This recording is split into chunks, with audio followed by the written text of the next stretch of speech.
All right, Rabbi, say good morning. Good morning. Eschus Baruch Hashem to begin another week of Daf Yomi together. Let us begin by thanking our sponsors, thank our Talmud Torah sponsors for the month of Cheshvan, to thank Yanki and Elisa Statman and Yitzi and Rebecca Statman for dedicating the Shiurim this month in commemoration of the first yard site of their sister Menucha Shendel Yehudis Zichron Levracha Bas David Yosef. And to thank Shmuel Rabin Karabkin for dedicating the Shiurim this month in commemoration of the 25th yard site of Rabin's mother, Melanie Salman, Pesa, Mira, Bas, Chaim, Zichron Levrach. We hope that in the merit of our Talmud Torah, the Neshama Salav and Aliyah, and the families a Nechama. And to thank Mr. and Mrs. Eric Schaefer for all the way from Texas for going ahead and dedicating today's pastries, today's mazonos. Shemar Yashikoach, and a thank you to them. I will say with that, let us begin. We have a lot to do today. So the truth is, and if we have time at the end, I'd like to also get in today's Mesilas Yesharim. As you know, again, that we're following, again, remember on the Hachzik program. So the Hachzik program stops for no one, including on Sundays. So Baruch Hashem, if we have it's a short piece today, so hopefully we'll be able to get in towards the end of this year. All right, we'll say, so today's Daf is Chavav 26. If it's okay, we're actually just going to back up a little bit, just to the two dots on Chaf Beis, on Chaf Hamid Beis, 25b. We'll read it through quickly, just because it gives us the good orientation for the sugya. So remember again, the Gemara quotes the two dots. So we are 2, 4, 6, 8, 10 lines up from the bottom. We're going to see actually today's daf goes quickly. We're actually going to try to make it Emir Hashem to the Mishnah on Chaf Zayin Amud Aleph. That's right. You heard it. I'm throwing down the gauntlet over here, right? That Bli Neder, right? By the way, you know what that's called in halacha? That's called Nidrei Zerazin. So let's begin. So the Mishnah said as follows. The Mishnah said, Ro Osan Ochlin. So we'll say, so if you remember again, the Mishnah spoke about a case where I walk into my field, I see a bunch of people eating my figs. And I say, Hari Alechem Karban. Obviously, I'm not happy with this, right? I'm not pleased with what I see. So I essentially go ahead and declare my fig is like a carbon to anyone who is consuming it.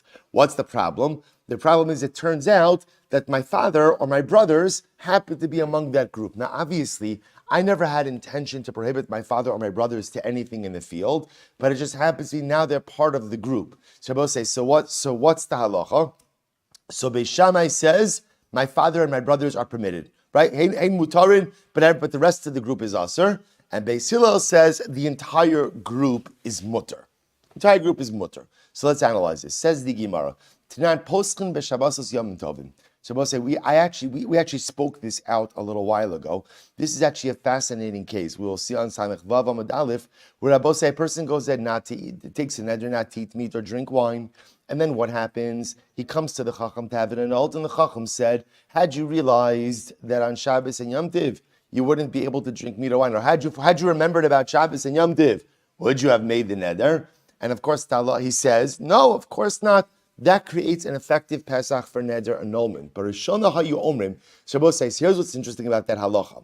So now I know, in other words, what does it mean then when that neder is annulled? That it's annulled just for Shabbos and Yom Tiv, but it remains in effect for the rest of the days, or that no, it's annulled for everything. So Barishona Hayu Omrim, Osan Hayamim Mutarim, Ushar Kol Yom Masurim. It used to be that they thought that again, it's Shabbos and Yom Tiv that's mutar, but all of the other days ultimately will remain asr. Ad Sheba Rabbi Akiva v'limed, until Rabbi Akiva came along and taught us a very important halacha, neder shehutar mikzaso, hutar kulo. Ultimately, again, a neder that is permitted in part becomes totally permitted. Or in other words, to say it a bit differently, once you go ahead and are matir and permit a part of a neder, by definition, the rest of the neder becomes permitted as well. Rabbi Akiva's model is a neder is an all or nothing proposition, and therefore halacha l'maaseh either you're in or you're out, which is an interesting. I will say, if you think about it like hashkafically, what Rabbi Akiva is saying is, what's a neder? What's a neder? A neder is a commitment to behave a certain way. Rabbi Akiva says a commitment is effective if you're all in. And if you're not all in, then by definition, that's not a neder. In other words, there's no halfway point in terms of honoring one's life's commitments. Either you're in or you're not. Neder shoter mikzaso hoter kulo. Which I also mean for that case, that the moment that you're marked to the neder for Shabbos and Yom Tiv, What happens to the rest of the neder? What happens to the rest of the neder? Totally void. Okay, so we'll say therefore the Gemara says as follows. Now we'll say just to understand why is this put in here? Why is this statement here? Because Bepashtos, what the Gemara is saying is like this. I walk into my field, I see people eating from my figs. I say, hey, Chavra, those figs are like a carbon to you. Then I say, hey, Dad, right? I see my father's there, my brothers are there. So what happens? Obviously, I never meant for the neder to devolve upon them. So Bepashtos, what we're saying is, just like the neder doesn't devolve upon them, therefore what? It doesn't devolve upon the rest of the group as well. Amar Rabba. So Rabbi says, let's analyze this a little bit. The Kuli Alma, Kol Heicha da Amar Ilu Hayisi Odeh Sha'aba Beinechem Hayisi Omer. So let's listen to this. Rabbi says like this. In a case, and we're going to see the Shulchan Aruch, I will say, it's going to be, I just want to give you coming attractions for this daf. There's going to be a tremendous amount just of back and forth about the phraseology of the neder that we're talking about, that it's in question. But what I just want to sensitize you to is the entire sugya rests on this statement of Rabbi Akiva. Namely, do we accept the premise of neder shehutar miksaso hutar kulo or no? In other words, do we say that there's the possibility to annul a segment of the neder, but the rest of it remains intact? Or no? Once you go ahead and you annul a part, then what? The entire thing ultimately again falls apart. So Amar Rabba. Rabba says like this. The Koli Alma, everyone agrees.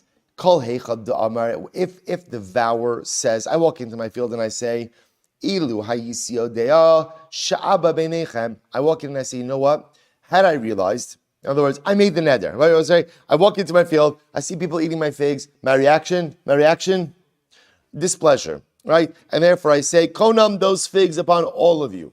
Then I realize my father and my brother are there. So Rabbi says, watch this. Rabbi says, if I would say, now after having realized my father and brothers are there, had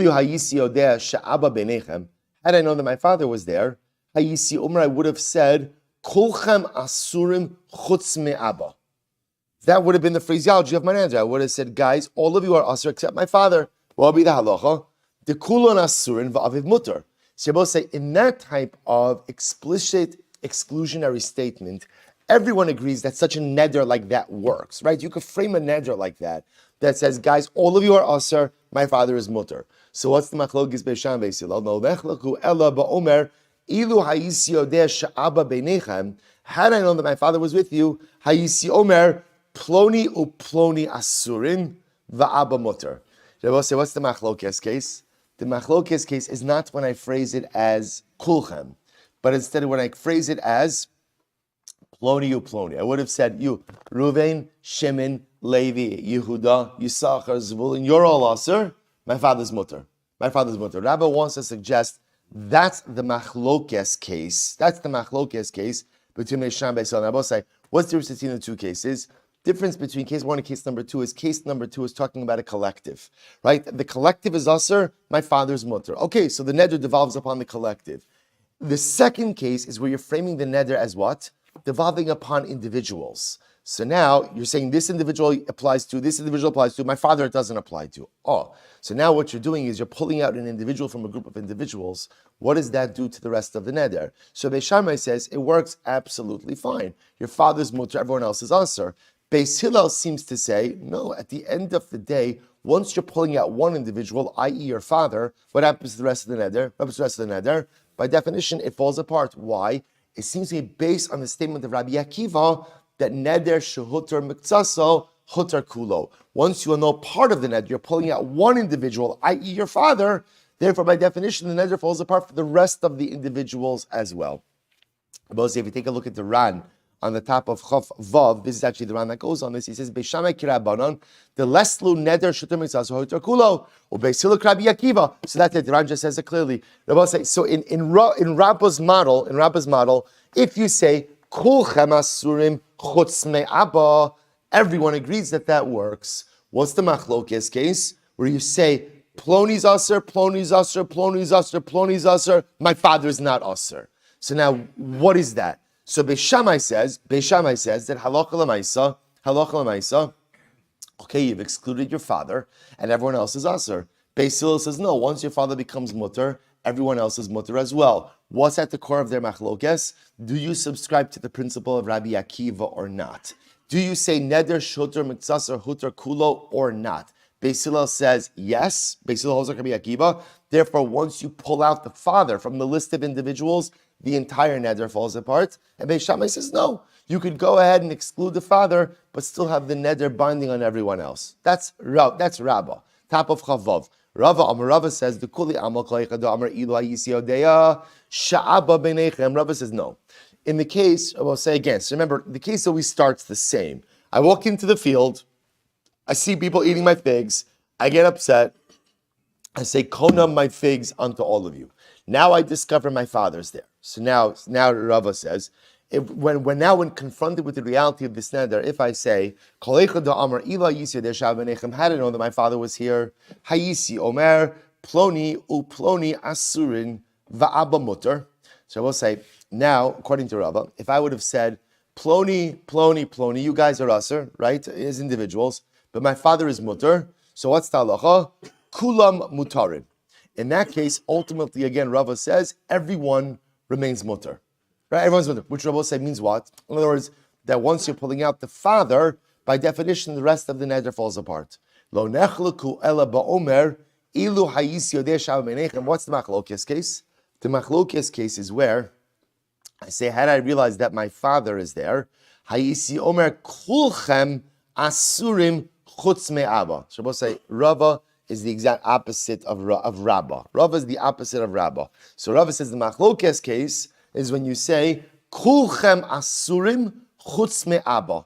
All of you are asur except my father. So we'll say, what would be the problem with that verbiage? What's the machlokes Beis Shammai? So this is fascinating. Beis Shammai savrila k'Rabbi Meir. Da'amar tafus lashon rishon. Ubeis Hillel savrila k'Rabbi Yossi. Da'amar bigmar devarav adam nitbas. I will say this is such a fascinating machlokes. When a person makes two statements that to a certain degree are at odds with each other, actually the Ran goes ahead, the Ran quotes that this case is actually a case of Maseches Tmura, where the Ran writes, I will say, if you look at the first of the intermediate lines of the Ran says, Gabe harizet tmuras ola, v'chazer v'amar harizet tmuras shlomim. So I will say a person's making a tamura, which we're not getting into details over here. The point is a person gives two opposite designations to an animal. One as a shlamim and one as an ola, one as a shlamim. So a person makes two contradictory statements. Which statement do you pay attention to? So I will say, so this in and of itself is the subject of machlokes. Rabbi Meir says, tafas lashon rishon. When you're making two statements that seem to be at odds with each other, we look at the first statement. Beis Hillel holds like Rabbi Yossi, who says, Bigmar devarav adam nitbas. No, a person ultimately, again, is held accountable for the last thing they say. Now, I will say, so let's play this out just a little bit. So according to Rava, the machlokes case is not ultimately, again, where you say, Ploni aser, Ploni aser, Ploni aser, Ploni aser, chutz me'aba. Why? Because in that case, everyone agrees that since this is a neder that is comprised of individuals, once you pull out one individual, what happens? The entire neder falls apart. What's their machlokes case? It's fascinating. Their machlokes case is where I say, Kulchem aser chutz me'aba. So I will say, so now what's interesting about this neder is there's two components. There's the kulchem, so I've made a group neder, and then I've made an exclusion pulling out an individual. So what do we look at, or what do we lend primacy to in this case? Do we look at the first part of the neder, in which case this is effectively a neder of kulchem, and therefore the neder should work? Or do we look at this as a chutz me'aba, pulling out an individual, in which case the neder should fall apart? So I will say, so that's the machlokes. Beis Shammai holds like Rabbi Meir, that ultimately when a person makes inherently contradictory statements, we look at the first statement. Therefore, according to Beis Shammai, I will say, what is this? This is a neder of kulchem. This is a neder of kulchem. And a neder of kulchem works. Now again, I want to be clear, even Beis Shammai agrees I have the ability to exclude my father from this neder. But the exclusion of my father does not go ahead and undermine the effectiveness of the neder for everyone else, because we lend primacy to the first statement of kulchem. Beis Hillel holds like Rabbi Yossi, who says, Bigmar dvarav adam nitbas. What we lend primacy to is what? Is the last statement. What was the last statement? Chutz me'aba, which then makes it a neder of individuals. Once it's a neder of individuals and you pull out one individual, then what happens? The whole thing falls apart. So we'll say that's machlokes. I'll tell you, I was looking at this last night a little bit. It's something so interesting in this, because we'll say, right, isn't life filled with so many contradictory statements? Right? Personal statements that we make. I don't even mean things that we say. So often in life we make statements not verbally, but we make statements actionally. Right? I go ahead and I say so many things by how I behave. And what's the greatest challenge in life? Often I'm making contradictory statements. I act this way and then I act that way. I do this and I do that. And my life is filled with these contradictory statements. So what happens in life? What happens in life? I look in the mirror and I look at myself and I try to figure out, who am I? Who am I? I have all these contradictory statements. I'm saying I want to be a tzaddik and then I act like a rasha. Right? I want to be a rasha, then I act like a tzaddik. So who am I? So we'll say, so this is the machlokas of Beis Beis Hillel. Beis Shammai says, you want to know who you are? What you start with, what you lead with, that determines who you are. That determines who you are. And this is always Beis Shammai, right? Beis Shammai is like the Midas Hadin. So you acted like this, that's what you are. What does Beis Hillel say? Beis Hillel says, what do they say like in the business world? You're only as good as your last deal. Is there a statement like that? Or did I just make that up? If not, I would urge you to use it. I think it's good, right? I think it's right. First thing, right? You're only as good as your last deal. So we'll say. So Beis Hillel says that the truth is, who are you? Look at where you are right now. Tafas lashon acharon. Where are you right now? Wherever you are right now, that's who you are.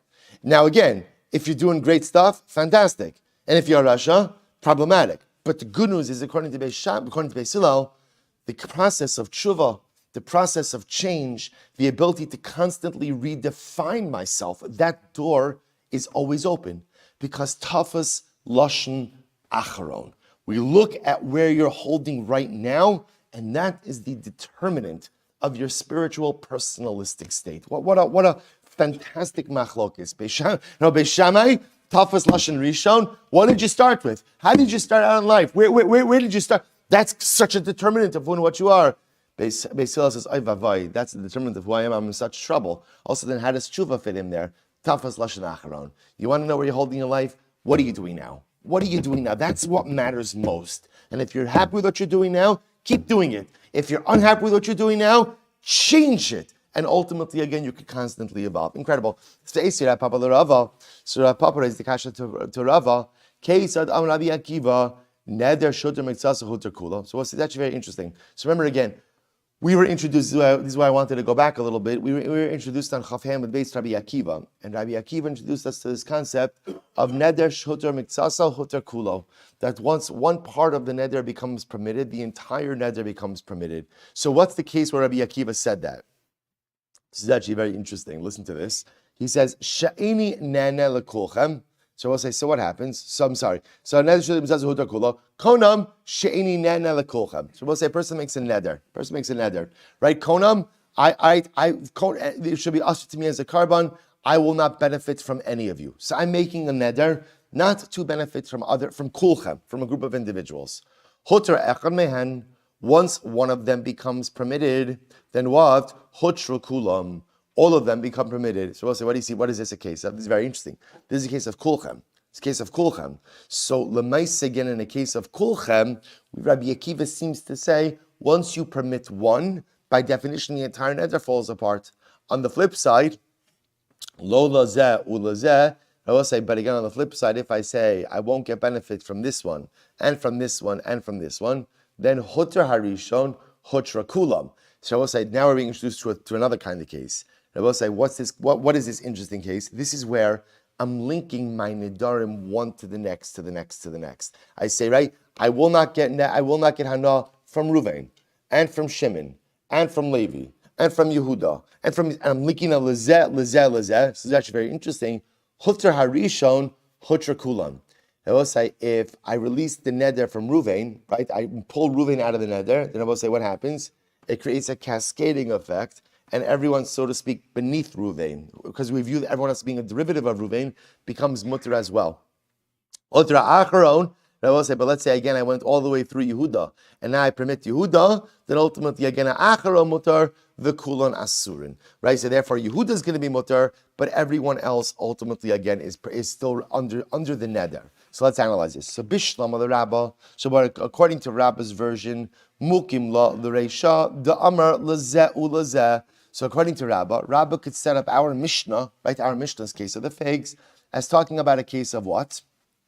Of lazeh ulazeh. Right? I go ahead and I walk in, in other words, after being confronted with the fact that my father is in my field and I just made an neder prohibiting everyone, I say, you know what? Had I known that my father was there, I would have said, this one's usher, this one's usher, this one's usher, my father's mutter. The Seifa, and then the Seifa is talking about a case, the Amr Kulchem.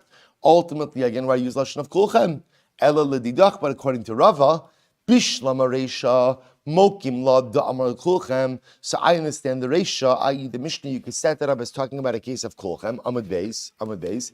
Ela Seifa, Da Amar Lezeh Ulezeh, Rabbi Akiva. But if he's going to set up the Seifa as talking about a case of Lezeh Ulezeh, where he's linking them one to the other, does that still reflect the view of Rabbi Akiva?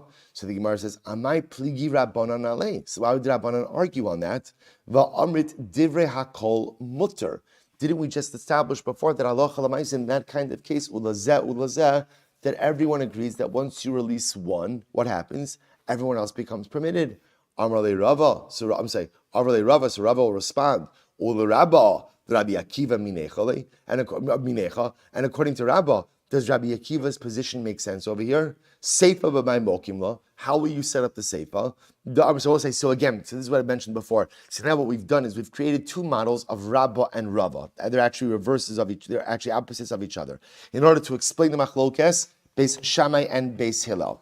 At play here is the fundamental principle of Rabbi Akiva of Neder Shoter Mitzasa Hoter Kulo. Now the Gemara just quoted the Brisa where Rabbi Akiva himself is actually mentioned. Based on all of this, now we're trying to figure out how Rabba and Rava would read both the Mishnah and the Brisa. Or I should say both the Reisha and the Seifa, excuse me. So Seifa b'may mokim lo. How do we set up the Seifa? The Amar l'kulchem.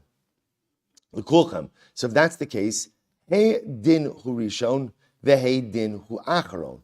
What's considered to be the first case, and what's considered to be the second case? Ella, Reisha da Amar l'kulchem. Rather, Rabbi said it has to be the Reisha, which we refer to as the Mishnah. The Reisha must be talking about a case of Kulchem, where again I say Kulchem eini nene, right? And then ultimately again I don't know, Kulchem asurin, and then I realize that my father's in the group. The Seifa kegon shetilon ze bazeh. The Seifa case of Osai is where I did what? I said your aser and your aser vizeh. Rabbi say what happens when you link everyone to each other? What happens? Their neder is interdependent, which means what? If you break part of the chain, what happens? Everyone from the break, and we'll call it, and below, ultimately again becomes permitted. So, kigon shetelan zeba amar, ploni ki ploni, uploni ki ploni.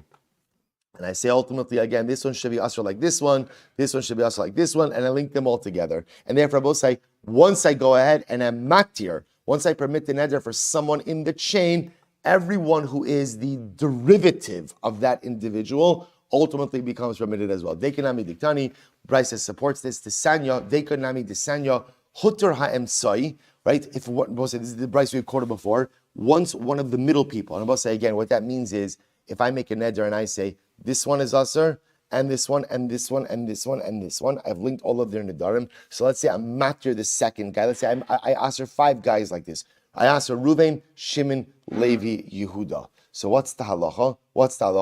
If I'm matir Reuven, Rabbi say, what happens? Everyone becomes permitted. Matir Shimon, what happens? Shimon, Levi, Yehuda. Matir Levi, Yehuda. Matir Yehuda, just Yehuda. So therefore, Hotar Amtsoi, Hemenu Ulamata Mutarin. If I permit the middle one, ultimately again from him and down are Mutar. Ulamala Asurin. But the ones before him, in other words, we say Lamala means above, but what it ultimately means is before him, ultimately again remain Asur. So we'll say, so once again, we're going to go through this quickly because really what the Gemara is doing is going back and forth over here to try to understand how to fit the different versions. We have 2 things going on over here. We have a Mishnah and we have a Bryce of Rabbi Akiva that we just quoted over here before. So watch this. It's a fascinating case. So, so Ravad bar Ava raised the question to Rava, very interesting case. Konam batzal shani toim shabatzal ra lalev. Listen to this case.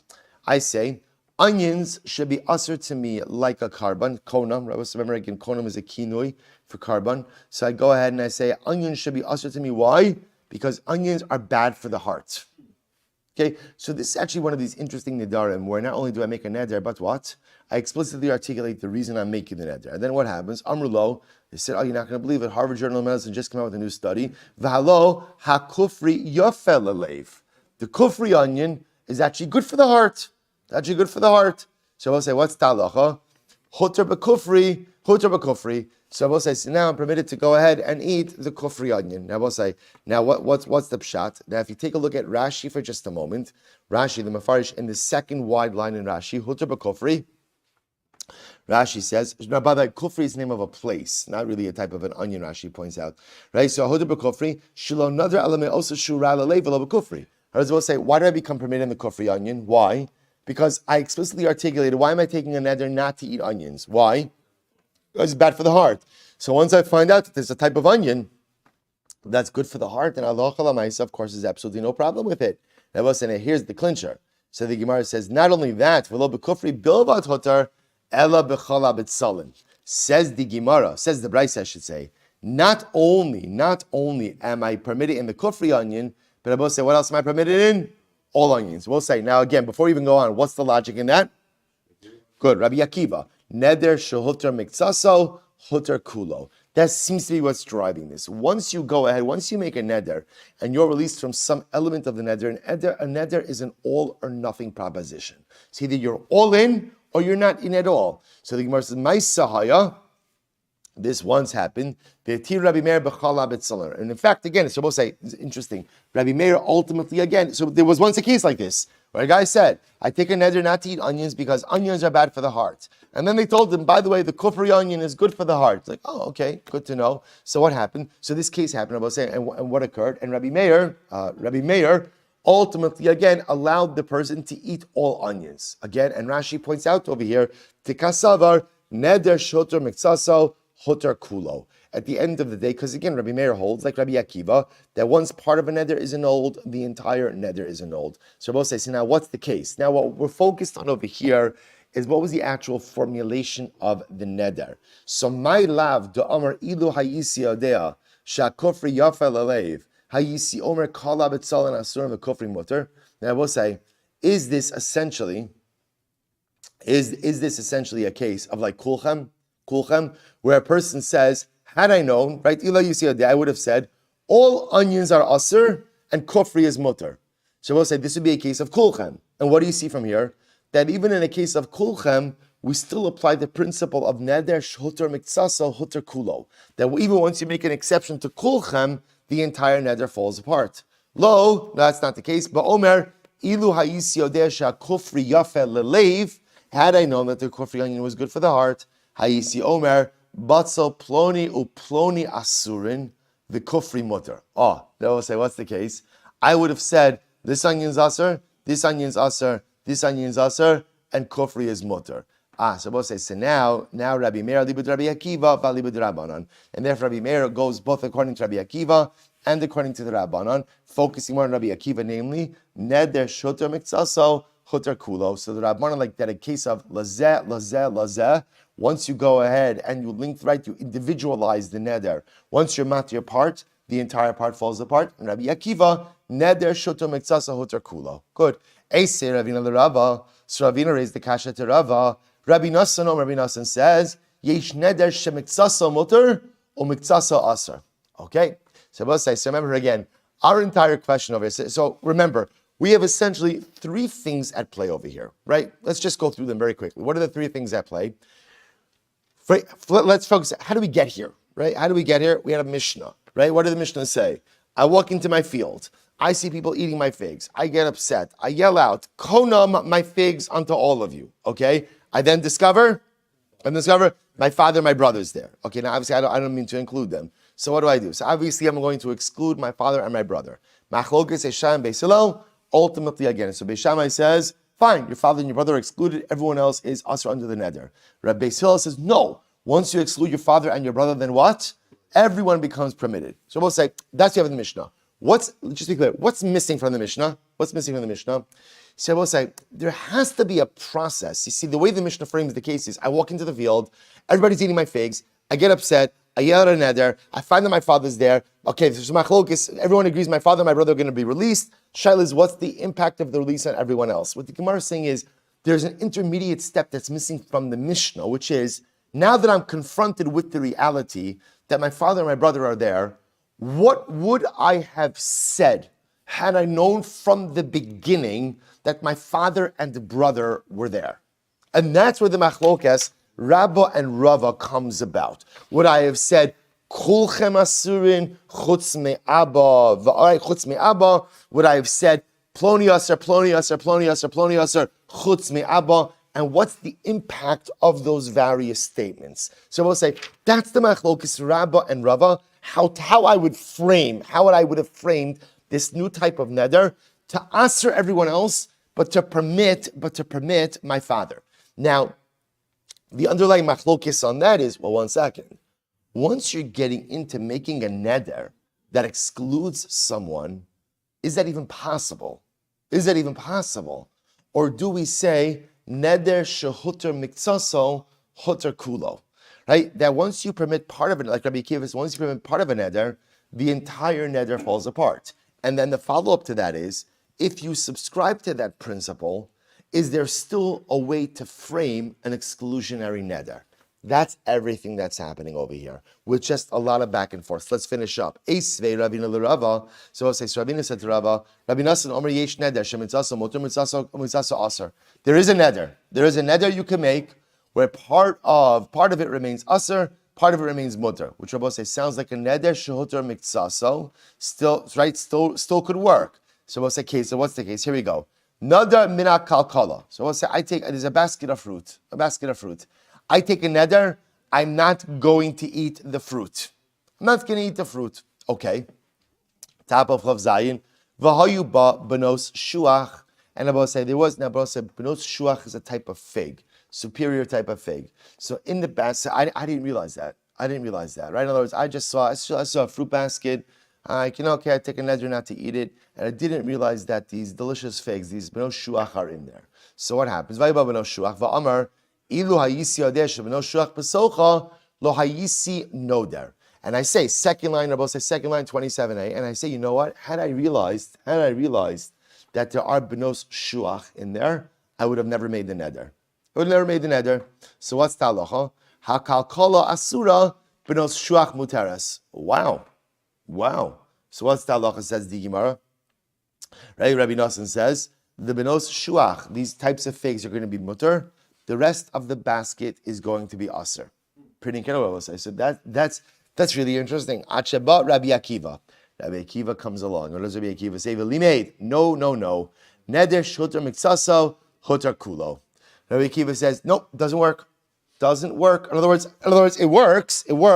You didn't know there were benos shuach there. Had you known that there was benos shuach there, you would have never made the neder to aser them. Rabbi Akiva says, that's fine. We'll get you out of the neder, but once you get out of the neder for one component, I will say, then what? It becomes aser. In other words, it becomes mutter. The rest of the neder is released. So both say, again, I mentioned it before, but it bears repetition. The logic of this is very profound. Rabbi Akiva says a neder represents a commitment to a certain form of behavior. The commitment is only meaningful if what? If you're committed.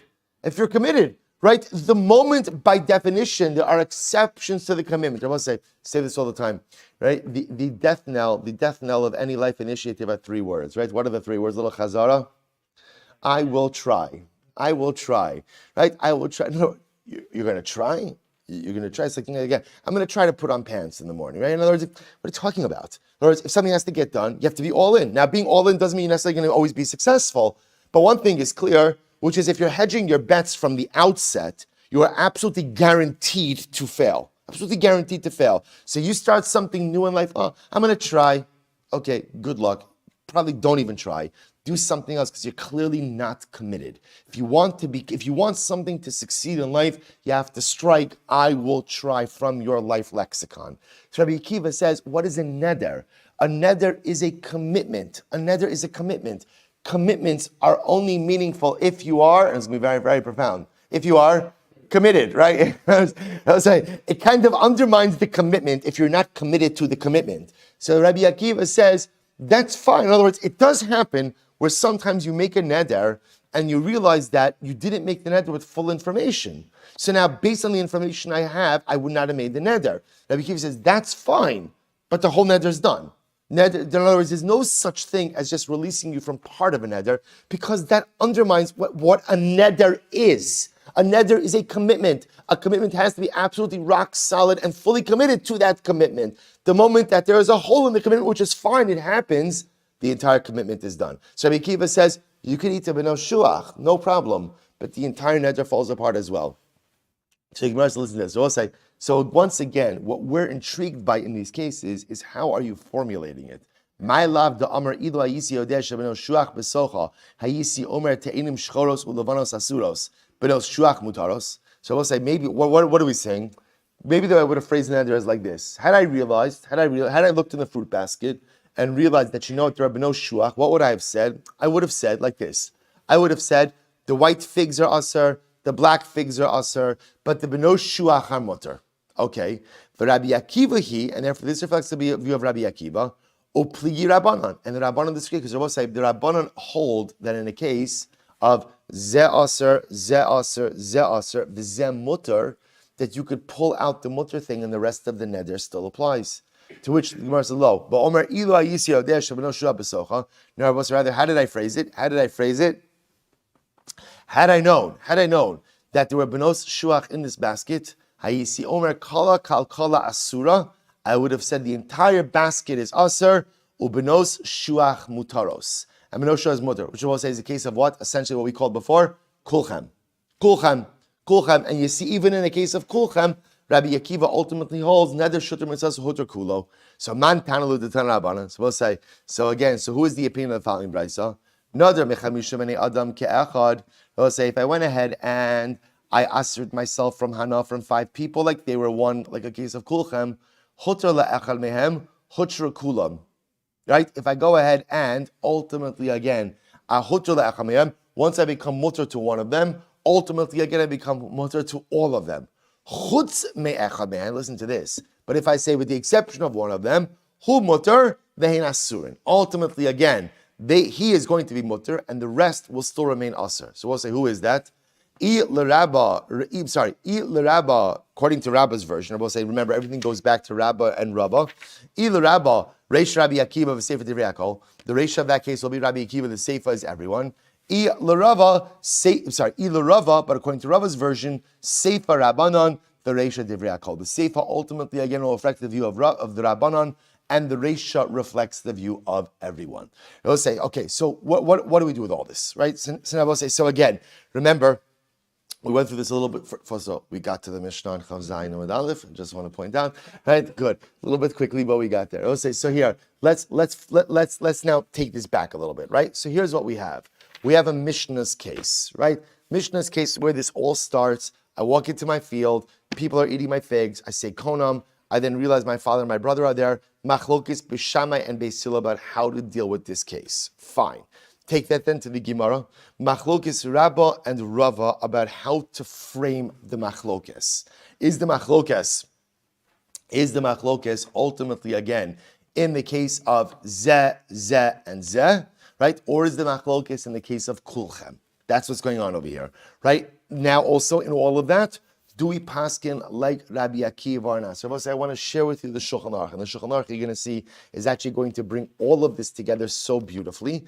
This is the Shulchan Aruch in Siman Reish Chaf Tes Sif Aleph. Here we go, boss. Get ready. I'm gonna scan this and send this out as well. Neder shehutar miksaso hutar kulo. Mic drop, right? Now say so right. We pass like Rabbi Akiva. That's how this whole thing starts. That's how the Shulchan Aruch paskins. We pass Rabbi Akiva. So therefore, you make a neder. It turns out part of it was flawed.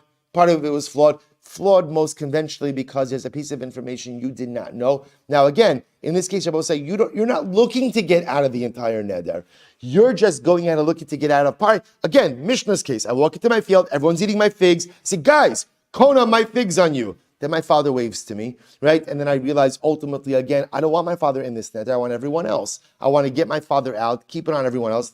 First thing Shulchan Aruch says, doesn't work. Once you're matir part of a neder, the entire neder becomes permitted. Watch this. I'm going to read you the Shulchan Aruch. He says, Keitzad, neder lis anos o shlo le'echal basar. Zman Yadua. So said, so he actually begins, this is why I wanted to go back also to Chaf Hamid base, the 25b. He quotes the case of Shabbos. For example, I go and I take a neder not to eat meat or drink wine for a particular duration.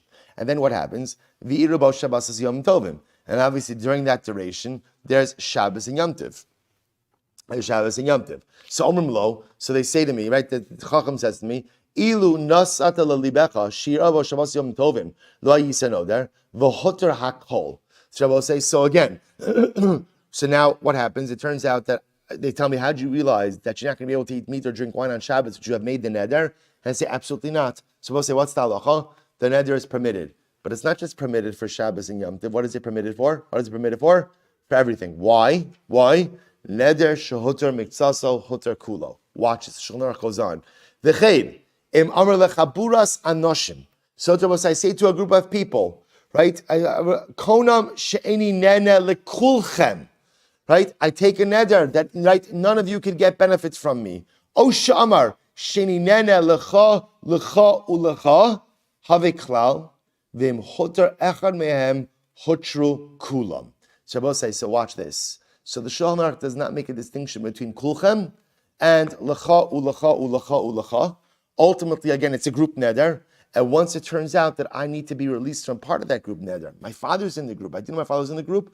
Once ultimately, again, I'm released, legabe my father, then what? The entire group becomes permitted. So we're going through the halacha one by one. So far we pass the Rabbi Akiva, neder shehuter miktsasa huter kulo. And number two, really no distinction between kulchem and lecha ulecha. However, aval im amar konem sheni nen elecha. Konem shani nelecha. So we'll say the Shulchan Aruch does bring down. There is one example to this. If let's say you talk to a group of people and you make individualized nedarim to each person, right? Konam lecha, konam lecha, konam lecha. Even though now I'm saying it to a group, because everyone gets their own neder. If I'm released to one, then what?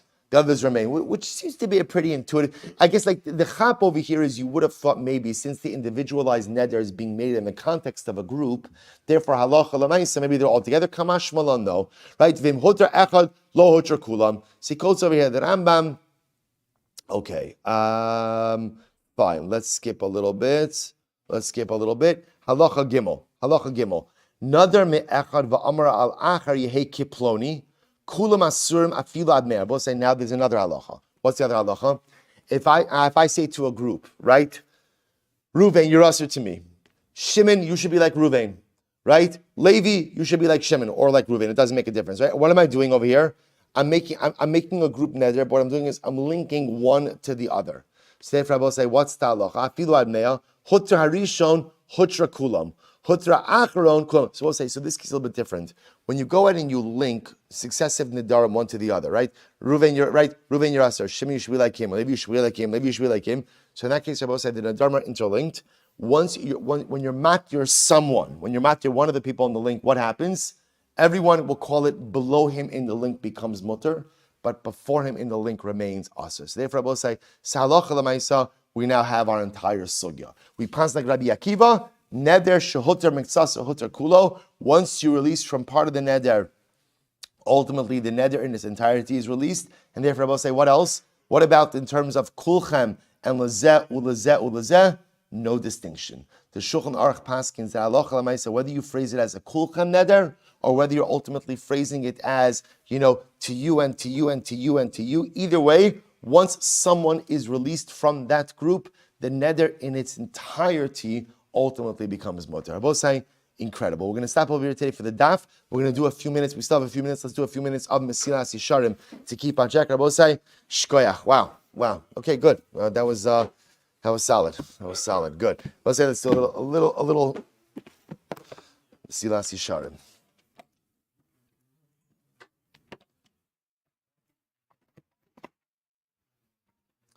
All right, so we are continuing Mirz Hashem today in the 11th chapter of Mesilas Yesharim.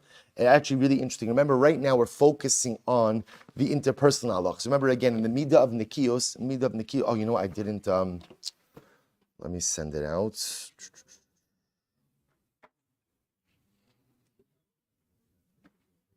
By the way, we still have extra. Sorry.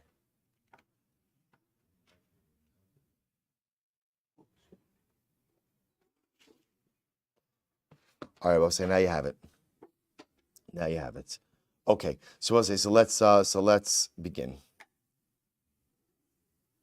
All right, so we'll say so. Now we are picking up in Meretz Hashem on page 67 in the Hebrew Hachseik in the chorus. I don't know where it is in the art scroll. Where is it on the art scroll? Page 211 in the art scroll. Good. So I'll say, so remember again, focusing on the Midah of Nikios. And what I want to point out is in the Midah of Nikios, what the Ramchal is trying to highlight over here is that Nikios means to go ahead and divest myself from like every last vestige of sin. But before I could divest myself of any last vestige, I have to know what the sin is and what the vestiges, right? What the vestiges are, right, of it. So I have to know the problem is so often I'm engaging in negative behavior and I'm not even aware of the type of negative behavior I'm engaging in. So writes the Ramchal. Harechilos v'lashon hara. So he gives another example of here. Rabosai rechilos and lashon hara. So kvar chumro noda. Rabosai, everyone knows how stringent and how severe rechilos and lashon hara is. V'godol anafav, and there are so many appendages to it. Kirabu ma'od. Ad shekvar gazru amruch achachamenu zichron levrachel b'ma'amar shekvar hiskarti v'kulam ba'avak lashon hara. They both say, so here's what's amazing, that both rechilos and lashon hara are so pervasive and so easily transgressible that the Chazal said everyone transgresses avak lashon hara. What's avak lashon hara? Avak lashon hara is like, avak literally means like the dust, What it means is not primary lashon hara, but what we'll call secondary or tertiary lashon hara. So amru heichi dami avak lashon hara. So we'll say, what's an example of avak lashon hara, just to show you how far-reaching this is. Kigon da'amar heicha mishtacha nura ela beplanya. We'll say an example that I say, you know what, Ruvain, the lights are always on in his house. I will say, now that statement by itself, you think about it, it can mean a variety of different things. The problem is, it could be understood to mean, Ruvain's very wealthy, and therefore, again, he burns through oil like nothing, right? He could afford to always keep the lights on. And what I'm doing is, I'm saying something that by itself is innocuous, but it could lead someone to have a negative opinion. So we'll say, so again, see, it's hard enough to refrain from saying actual lashon hara, right? Saying actual negative. I have to be vigilant that something that I say shouldn't open the door to someone saying or thinking something negative about another individual.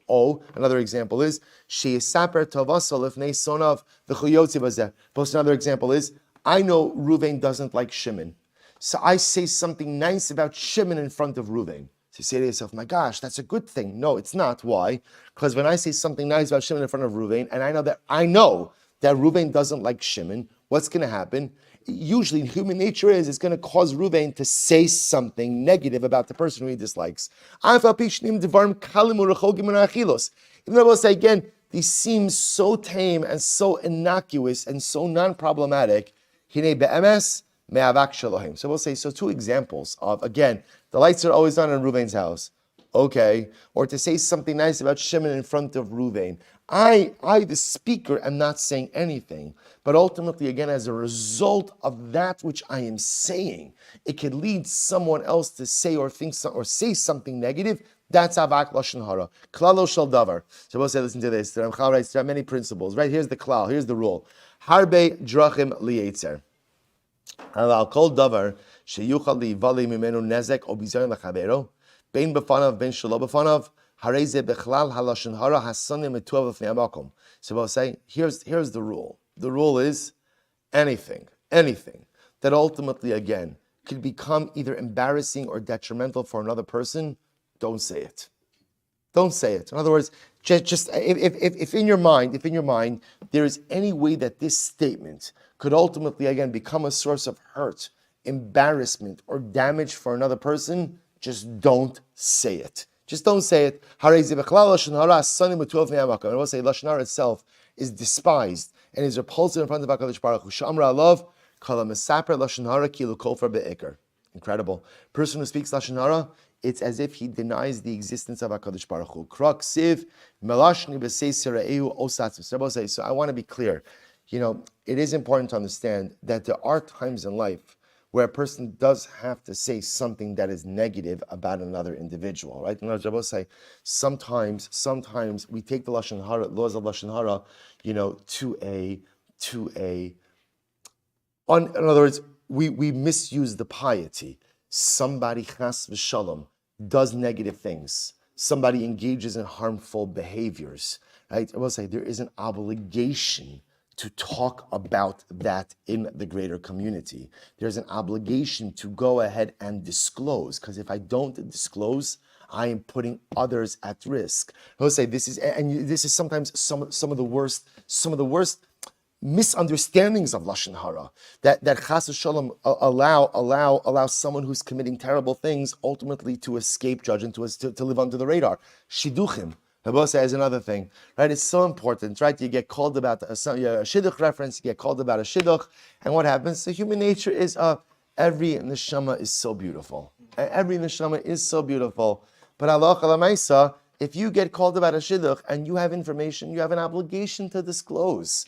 Because if you don't disclose, literally again, you're placing a stumbling block in front of another. And again, I will tell you that often it is good to seek guidance about how to disclose and what to disclose. But this idea that sometimes we hide behind Lashon Hara as a way of not saying things that need to be said is terribly detrimental as well. So again, I just want to point out, there's another side to the coin over here. But again, what Ramchal is telling us is, in general, how do you live in life?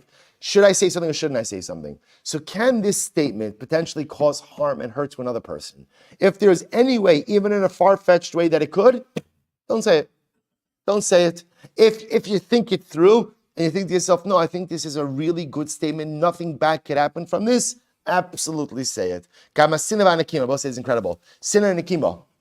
Sinna means hatred. Nikima means revenge. Right? I will say, when you hate someone, not harboring hatred and not taking revenge is very difficult. Very difficult. Listen to Rose, it's so incredible. I will say a person really feels their degradation. If I've been embarrassed or I've been degraded by someone, it hurts. It really hurts. And it causes me a great amount of pain. Listen to this. Wow. He says revenge is sweeter than honey. I will say, by the way, you know why I love the Ramchal also? He's very validating. In other words, sometimes we think these things and we think, I'm such a Rasha, I'm so terrible for thinking this. Ramchal says, you're not a Rasha, you're a human being.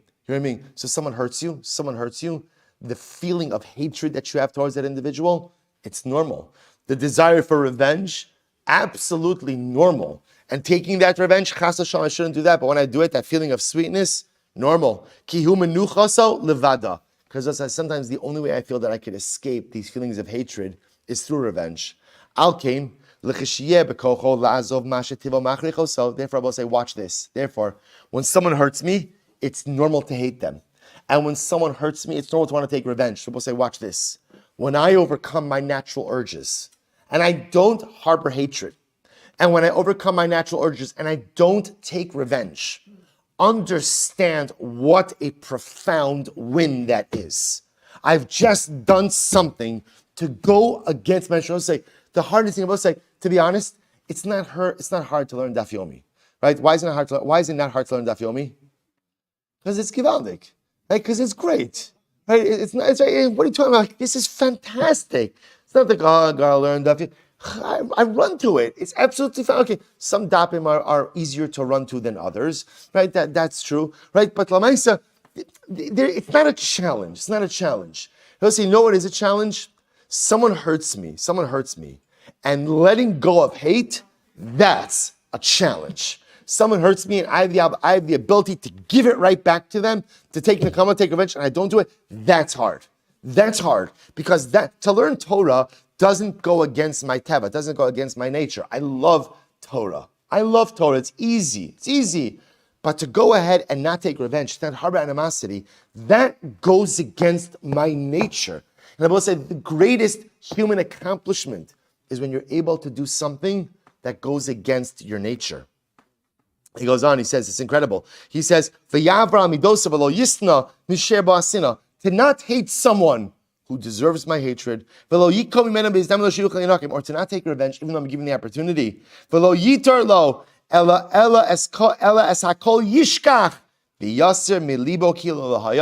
ability to let go of the hatred. The ability that Ramchaler talks about forgetting. But say forgetting is not so pashut, right? When someone hurts you, you don't usually forget. And I don't know that we're obligated to forget. What I'm obligated to do is to let go of the anger. To let go of the anger, to let go of the hatred. I was saying those are two different things. Also, remember, b'pashtos, it's not always good to forget because there are some people you have to be careful with, right? And there are some people who you shouldn't be friends with. And there are some people you shouldn't do business with. And there are some people you shouldn't hang around with. There are people like that. So lav dafka, I have to forget. What I have to do is reach a level where I let go of the hatred. I'm not carrying around that hatred anymore. I don't need to have anything to do with you, but I also don't harbor one shred of animosity towards you. There's no anger, there's no hatred, there's no desire for revenge. Kila lohaya chazik v'amitz. Both say, do you want to know the greatest manifestation of personalistic strength? It's the ability to let go of animosity even when it's warranted. It's the ability to not take revenge even though the other person, mamish, has it coming. That is the greatest display of strength. And that at the end of the day, because that's going against my tav, it's going against my nature. He goes on, I will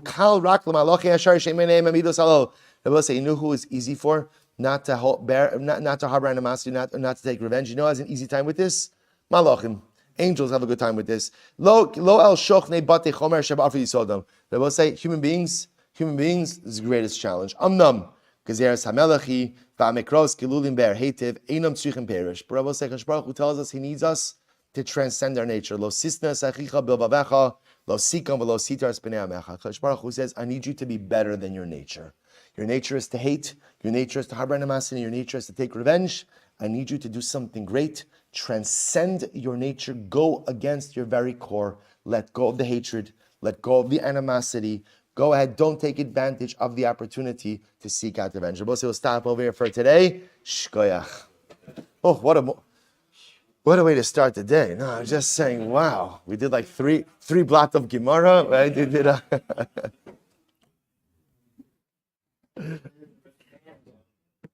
it's a bit brisk. Have a great day, everyone. Shkoyach, everyone.